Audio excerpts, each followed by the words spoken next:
North Carolina, Baylor. Like, we're going to try and keep this podcast relatively breezy.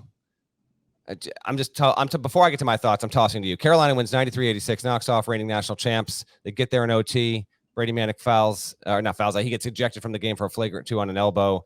UNC is going to go on and wind up facing UCLA, but there are 77 things you can talk about with this game. What stands out to you? What's on your mind as it pertains to heels over Bears here, man?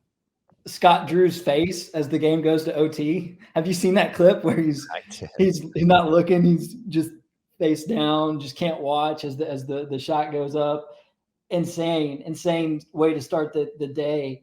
That East region, it's the St. Peter's region. It's in fuego, man. Anything could happen in that thing. The door looks like it's open for UCLA. We'll see how Jaime Jaquez's ankle holds up moving forward, but my gosh, Baylor and Kentucky already out. Purdue potentially in a tight spot tomorrow against Texas. I mean, we could be looking up in 24 hours, and UCLA is the highest seeded team left in that region. It's incredible, man. Baylor, to get to where it got to this season, it was a great job by Scott Drew, and they almost pulled this back off. But the officiating was atrocious. It was absolutely horrendous. You can't have it, man. You can't have it. This is the crew on this game: Donnie Epley, Kip Kissinger, Brent Hampton. Cannot work another game in the NCAA tournament. It's not even just the Manek. You're throwing names out there. Throwing names. It's public record, and they worked the game. Can't have it again. It was that bad. If you watch the game, it was that bad. That many missed calls. That inconsistent. The right team deserved to win. RJ Davis with 30 was huge. Manek had 26. If Manek doesn't get tossed, and he shouldn't have been tossed, then you don't even have a situation where I think Baylor's pushing back and getting it to OT. I think that's fair to say. But the spirit in which Baylor fought to get back into it was incredible. Flagler had 27. Akinjo had 20. Sohan had 15. Meyer twisted his ankle. He came back in. He finished with 10, but he had a couple of big shots there. Just some wild swings, man. Incredible stuff. And Armando Bacot, counting overtime, playing the last 10 minutes with 4 fouls. If he exits the game, they lose. So just a phenomenal job by him, regardless of whether or not he may have gotten away with something here or there. Just an insane body of work by Armando Bacot. It seemed like he came up with every big rebound. And to go 10 minutes, I mean, I've watched enough North Carolina games this year to know that guy is pretty foul prone. And for him to go 10 minutes when it mattered the most, when his team season was on the line without getting called for anything, an underrated portion of UNC pulling that game out. No question about it. For Hubert Davis, by the way, I mean, I think about where he was 2 weeks ago to the day, having not yet played against Duke in K's final game. Carolina not for sure in the tournament at that point. And it's been mostly rosy since. You know, they didn't win the ACC tournament. I get all that. But they were clearly in once they beat Duke. Now they're going to go in the Sweet 16, 26-9 record. Bacot is just... It was such an inspiring, like he didn't have a great game, but he had big moments, and he is that team's rock. 12 boards, 4 assists, 3 blocks, played with a little bit of foul trouble down the stretch there. Incredible stuff. I get, like, to me, the officiating didn't completely mar the game. If Baylor had won, St. Peter's is still the story of the day. It's one of the stories of the year in sports so far. But man, if Baylor had won this game in regulation or in overtime, the outcry would have been unending, particularly because of the team on the other side of this, right? But also it would have felt not like an injustice. I'm not going overboard with this because UNC also, they completely wilted under Baylor's pressure, and there's something to be said for that as well. They were down 25 points with 10 and change to go. If Baylor had won, it would have amounted to the greatest comeback in NCAA tournament history, because like when BYU, I think, did you mention this in Slack? Someone mentioned this in our group Slack. When BYU did this in the first 4, there was way much more time left in the game. Right. So from a come from behind gap standpoint, it would have been extremely much more impressive than that. But again, the officiating was up and down the whole way.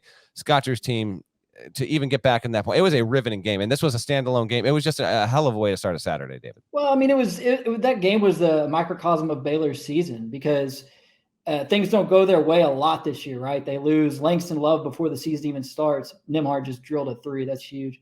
Langston Love gets hurt before the season even begins. Am I right?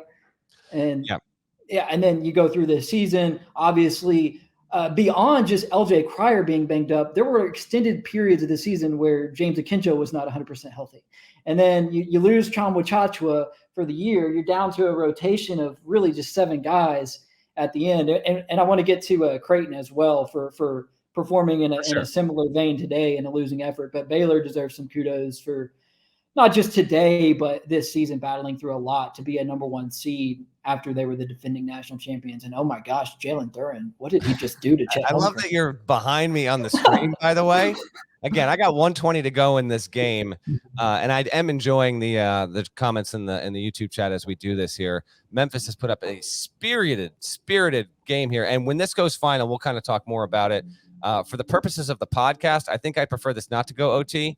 But there you go. Memphis cuts it to 3 with a minute to go.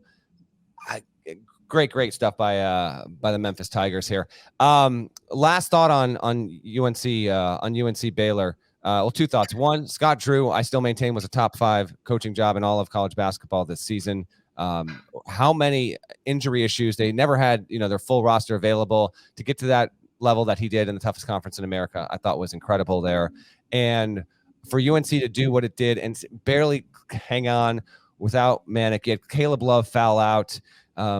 Hubert Davis with some serious redemption. And I know not all Carolina fans were massive doubters. And I'm not saying that Hubert Davis is destined to be there for 6 years, 10 years, 15 years. Maybe he will, maybe he won't. But to me, at this point, all things considered, Carolina has outperformed expectations. You're in the Sweet 16. You're a 26-9 team.